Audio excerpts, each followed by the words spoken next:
obedience on the lips, Babylon in the heart, reckless living, corporate religion, and the collapse of Zion consciousness in modern covenant society. The hidden servant, Isaiah, the remnant, and the hidden pattern behind Zion's redemption. Written by Mark Tyson, Trent, Lichtenwalter. What does it mean when a people publicly proclaim obedience to God, while privately conforming themselves to the spirit of Babylon? What happens when covenant language remains, but covenant behavior disappears? What happens when people loudly defend law and order, yet casually violate the laws they personally dislike every single day? What happens when sacred offerings given in the name of God are absorbed into the financial bloodstream of the very world system Scripture repeatedly commands the saints to flee from? These are uncomfortable questions. But Scripture repeatedly warns that one of the great signs of spiritual decline among covenant people is not merely open wickedness. It is hypocrisy. It is the appearance of righteousness without the substance of it. It is honoring God with the lips, while the heart becomes fully integrated into the spirit of the world. The problem is not merely individual sin. The deeper problem is the normalization of contradiction. Modern religious culture often speaks endlessly about sustaining the laws of the land. Articles of faith are quoted. Loyalty language is repeated. Respectability is elevated almost to a sacrament. Yet the same people who speak constantly about obedience frequently drive recklessly, speed habitually, tailgate aggressively, violate traffic laws casually, and justify it simply because everyone else does it. That may appear small on the surface, but spiritually, it reveals something much larger. Scripture teaches that Zion people are supposed to be governed by internal righteousness, not social conformity. The excuse "everyone else does it" has never once been accepted by God as justification for disobedience. B.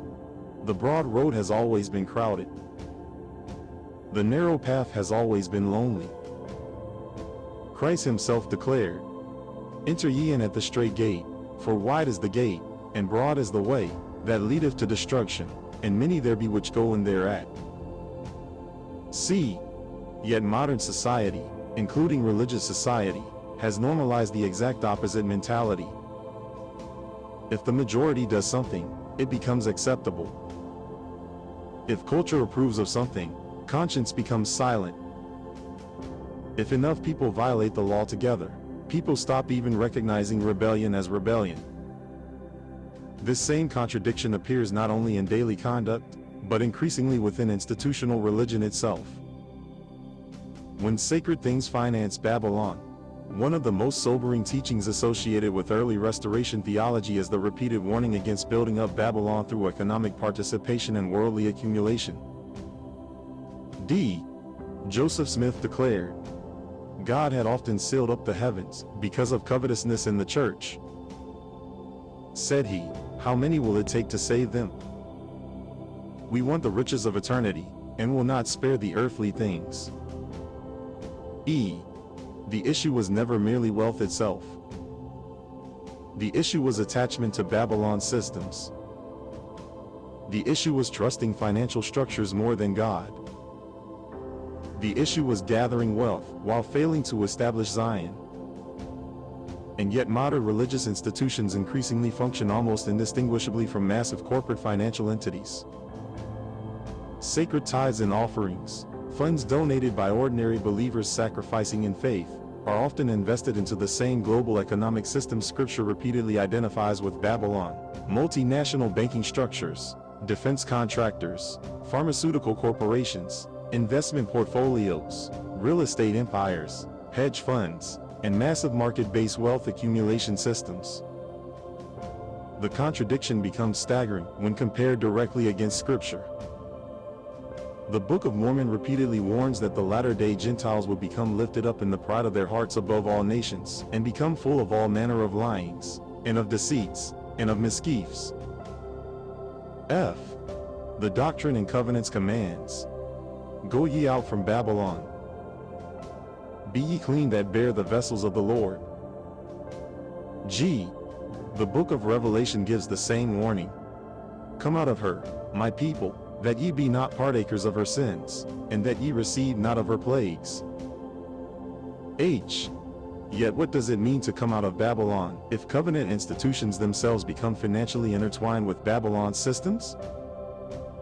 Can a people truly claim separation from Babylon, while simultaneously profiting from Babylon's machinery?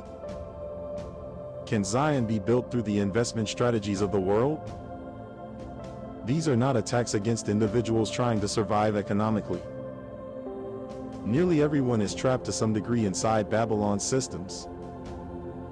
The deeper question is whether the people of God are attempting to escape Babylon spiritually, or mastering the art of becoming comfortable inside it. The forgotten law of consecration.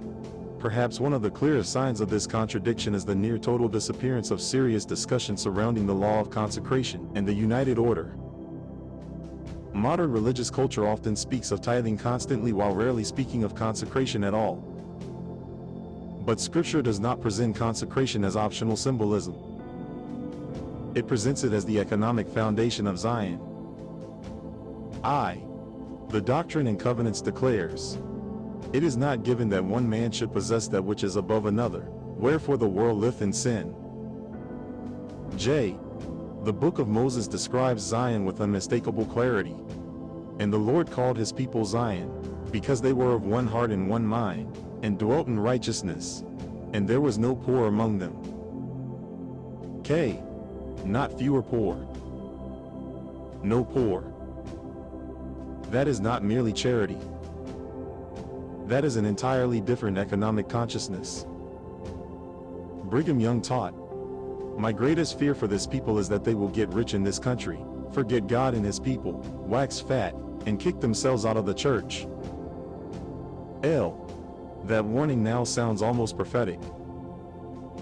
Because modern covenant culture increasingly mirrors the exact pattern Scripture warns about: wealth accumulation without consecration, prosperity without equality, religious branding without Zion economics, and institutional expansion without the actual establishment of a covenant society where there are no poor among them.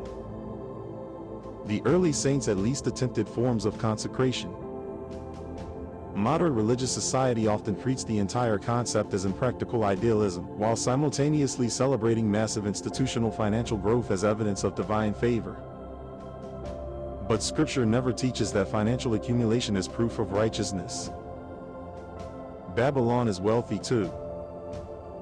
Justice without mercy and law without truth. The contradictions become even darker when legal systems begin punishing victims while empowering perpetrators. Isaiah warned, "Woe unto them that call evil good, and good evil." Moroni warned that in the latter days societies would become filled with secret combinations seeking power, gain, and control. When justice systems become corrupted, when truth becomes secondary to political convenience, and when prosecutors target the vulnerable while protecting institutional interests, society enters spiritually dangerous territory. Law itself becomes detached from righteousness. And once that separation happens, civilization begins collapsing from within even while maintaining outward appearances of order. Scripture repeatedly shows that judgment begins first with covenant people, not the heathen nations. Why? Because greater light brings greater accountability. The real danger: becoming spiritually comfortable in Babylon. The greatest danger facing modern religious people may not be atheism. It may not even be open wickedness. The greatest danger may be learning how to feel spiritually safe while fully integrated into Babylon's mindset. Babylon is not merely a city. Babylon is a consciousness. It is the belief that wealth equals blessing. It is the belief that corporate power equals divine approval. It is the belief that external respectability matters more than inward holiness. It is the belief that systems matter more than revelation. It is the belief that economic security matters more than truth. And once covenant people begin measuring success through Babylon's standards, Zion slowly disappears while everyone continues using Zion language. That is the terrifying part. The vocabulary remains. The structures remain. The branding remains. But the spirit changes. And Scripture repeatedly warns that this condition eventually ripens societies for judgment. P. The question is no longer whether Scripture warned about these things. The question is whether modern covenant people can still recognize Babylon when they are financially, culturally, socially, and psychologically dependent upon it. Because eventually every generation must decide, do we truly want Zion? Or do we merely want a slightly moralized version of Babylon? Footnote reference section. Isaiah 29:13. This people draw near me with their mouth, and with their lips do honor me, but have removed their heart far from me. Why this quote is used. This scripture establishes the central thesis of the article. Outward religious language does not necessarily reflect inward covenant loyalty. Isaiah directly condemns performative religion divorced from genuine transformation. B. Exodus 23:2. Thou shalt not follow a multitude to do evil. Why this quote is used. This passage directly confronts the modern justification that social normalization excuses disobedience. Scripture rejects majority behavior as a moral standard. C. Holy Bible Matthew 7:13-14. Full quote. Enter ye in at the strait gate, for wide is the gate, and broad is the way, that leadeth to destruction, and many there be which go in thereat. Why this quote is used. Christ warns that truth and righteousness are rarely found in majority culture. The article uses this to contrast covenant obedience against modern conformity. D. Doctrine and Covenants 1:16. Full quote. They seek not the Lord to establish his righteousness, but every man walketh in his own way, and after the image of his own God. Why this quote is used. This verse supports the article's argument that societies frequently create spiritual systems shaped around worldly priorities rather than God's order. E. Joseph Smith, Jr., History of the Church, Volume 5, p. 517. Full quote. God had often sealed up the heavens because of covetousness in the church. Why this quote is used. This statement demonstrates that early Restoration leadership viewed materialism and covetousness as spiritually destructive to revelation and covenant standing. F. Book of Mormon 3 Nephi 16:10. Full quote. At that day when the Gentiles shall sin against my gospel, and shall be lifted up in the pride of their hearts above all nations. Why this quote is used. This prophecy is used to frame latter-day covenant societies potentially falling into pride, materialism, and spiritual corruption. G. Doctrine and Covenants 133:5. Full quote. Go ye out from Babylon. Be ye clean that bear the vessels of the Lord. Why this quote is used. This command forms one of the article's central themes. Separation from Babylon is not symbolic rhetoric alone but an actual covenant expectation. H. Book of Revelation, Revelation 18:4. Full quote. Come out of her, my people, that ye be not partakers of her sins. Why this quote is used. This passage establishes the theological warning that participation in Babylon eventually results in shared judgment. I. Doctrine and Covenants 42:30-39. Why this citation is used. These sections contain foundational revelations regarding consecration, stewardship, equality, and care for the poor within Zion society. J. Doctrine and Covenants 49:20. Full quote. It is not given that one man should possess that which is above another, wherefore the world liveth in sin. Why this quote is used. This scripture directly critiques extreme inequality and forms one of the article's strongest textual arguments regarding Zion economics. K. Pearl of Great Price, Moses 7:18. Full quote. And the Lord called his people Zion, because they were of one heart and one mind. and dwelt in righteousness, and there was no poor among them. Why this quote is used. This verse provides the clearest scriptural definition of Zion's society and contrasts sharply against modern economic disparity. L. Brigham Young, Journal of Discourses, Volume 19, p. 47. Full quote. My greatest fear for this people is that they will get rich in this country, forget God and his people, wax fat, and kick themselves out of the church.